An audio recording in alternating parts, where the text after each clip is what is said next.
subscribe to the Donnie Houston podcast, man. Man, so when did y'all start kind of getting into, dabbling into like all the little the watches and the still in the, Well, getting into just car growing theft up and with all my that? man, what it was, man, you start feeling a certain way when you get big, and then you got to go in the house and be asking your moms for school clothes, money, and all that old shit. You know And what this I'm like saying? high school time at this time. Coming out of middle school, you know what I'm saying? And the clock gonna put some pressure on your ass. Clock gonna put pressure, man. If you at school looking bobo and shit, man, motherfucker gonna roast your ass every day. If your parents got a regular ass car and they dropping you off and all that, anything that ain't lining up, you finna get your ass roasted. So the clock was like a little fashion show type shit. You know what I'm saying? It was middle class over here in the clock. What people didn't understand was the middle class shit, like polos and rugbies and Izards and shit. You know. So even if your peoples can't afford that shit, once you get to school, the pressure on. You know, your mom's done probably got the lights on and some food and shit, but when you get to school, I don't know none of that shit matter. And don't let nobody in your family have no regular ass car. They gonna fire your ass up. You know what I'm saying?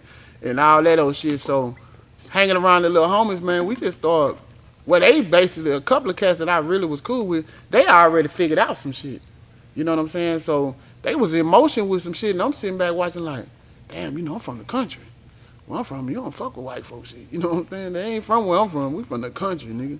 Good white folks. So you leave them folks alone. But shit, man, that pressure being a young person growing up out here out the wild, you can be like, oh, nah, you ain't gonna keep stunting on me. Especially if it's a young girl that you like. And then he done went popped the ride and got new clothes, and then she don't even know you exist no more. So in a minute, you're gonna have to get in line and you line this shit up. You know what I'm saying? So shout out to Flatface and Gorilla and them and shit, man. You know what I'm saying? My god brother Boone and all them. We just wild niggas growing up. David Jackson, you know what I'm saying, man? Wild nigga shit. Shout out to that boy. So hectic. You know what I'm saying? So yeah, we was getting it on, man. Cars and clothes. We was fell in love with cars and clothes, man. Go to that Madison and Yates games. You got to be ready for the Madison and Yates games, man. You can't be going through that. You gonna rock with one of your partners that's already holding, but you ain't gonna want to keep doing that. You might do that shit a couple of times, but after a while, you want the people to see you got your own car.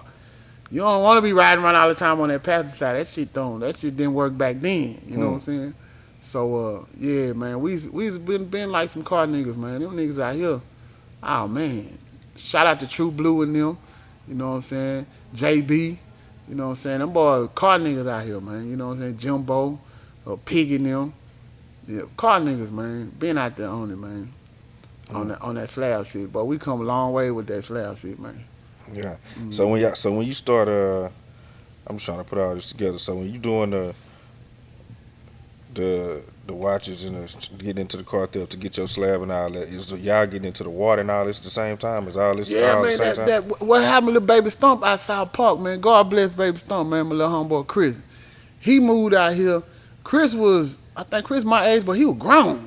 Like, he was advanced than us like a motherfucker. So we was already over there blowing little paper squares or whatever. And Chris moved out here with his people, and it was a business for them. They was selling the amp water. So they stayed down the street from Buffalo from the store, like 4 or 5 houses down, not that far. So we walked down there and get From us the Buffalo Star here. yeah, and get us something to drink and talk. So I think somebody ran out of the sack and all that. He like, man, I got some. So we like, all right, cool, man. He said, come on down to the house. I'm telling this little nigga like an adult, man. So we following him and shit. He raised the garage up, and I had a deep freeze and ice box in his garage.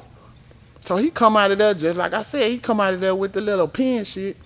And he said, yeah, man, he ain't telling us what the hell going on. He just said, yeah, man, hit this. So we looking like, man, what you talking about? So we hitting that shit like it's normal. Just like I was telling you earlier. Man, we hit that shit and got stuck out there, man. But him and his people, they sell it. Like where they came from, it's in demand. They really get on with it. And man, we got out there and got stuck, man. Don't want to go home because you don't want your people to know you own some shit. And man, we out there, that nigga had us doing sit-ups like it's a damn aerobics class, like trying to wear that shit down, you know what I'm saying? And then after the fact, a couple of days later, he told me, man, it should have been a bunch of y'all shared that. But he just wanted to get a kick out of seeing niggas get cuckoo, and you know what I'm saying? So shout out to Baby Stump, man. That little nigga there was something else. Good nigga though. Me and Baby Stump used to ride SLAB. We had a Rivera, I had a Rivera. We used to be in them corners and shit. So how old are you when you get your first one? My first car? Yeah. My first car, man, I was in middle school. I bought it from Kenny Ray.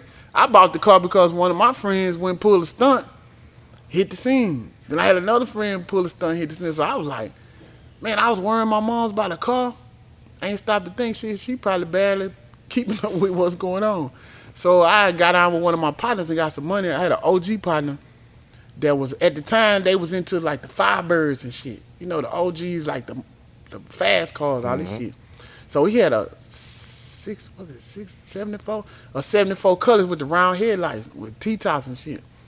I always liked the car. He was like, said, man, you can get that car. So I'm like, man, stop playing. He said, man, you can get the car if you bring me A, B, and C. I say, man, stop playing, man.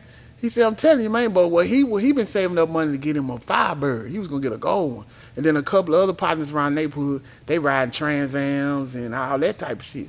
So they older. So they done went from fucking around with the colors, they trying to go to the, I said, all right. So I been a few years. I'm like, he ain't really saying shit. Cause I'm spending money on tennis shoes and we mess off a lot of money out here, I ain't gonna lie. Growing up with the clothes and shit. So I said, oh man.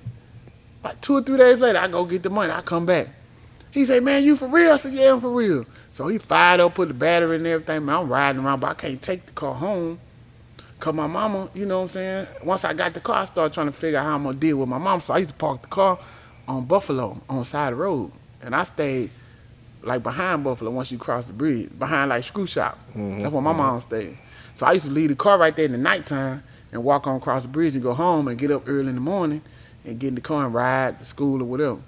So one of my friends' my mom stopped by the house sometime, Bigfoot, shout out to Foot, shout out to Miss Reed, and say, girl, that sure is a nice car you got said. And my mom was like, I ain't got said no damn car. What the hell you talking about? So I'm like, yeah, said got a nice car. He come over here all the time in it. So boy, when I came home that night, my mom was like, nigga, you can cut the bullshit. So I had to walk my ass back around there, get the car, bring it home. And she was worrying about, like, you know, where did I get the money from and all that. So, you know, I curved the story to make it make sense. And she said, just don't drive no more till you get your license. And shit, nigga, it was one of them games, like, I don't know if it was Willie Ridge and say it was one of them games, you know what I'm saying? And a nigga burn off, and it started raining. Everything was cool. Bringing the car home, it rained. So when she got out of work, she see all this motherfucking rainwater all on the car. So she know damn well it ain't raining in the garage, you know what I'm saying? So, man, we had a big fallout, and she slick had somebody come over there and take the car, while off the car. So when she go to work, I'm out there in the car just turning, it ain't turning over, just so I go back, that nigga, I said, man, you sold me this motherfucking car, it's broke. You know what I'm saying? He come over there and he figured out, man, it's a wire missing. And I'm like, man, I ain't messing no wires. And he had to actually raise the hood and let me see. He said, man, if that little short wire ain't on there, it ain't gonna turn over. I mean, he said, man, your mama took that shit off, nigga, because you don't want to listen, you know what I'm saying? So I went and got my license about 2 or 3 weeks later. Yeah, but that was my first car. I liked that because it was 74 colors, two-door coupe, you know what I'm saying? If I see one right now today, I'll grab one of them. Donnie Houston.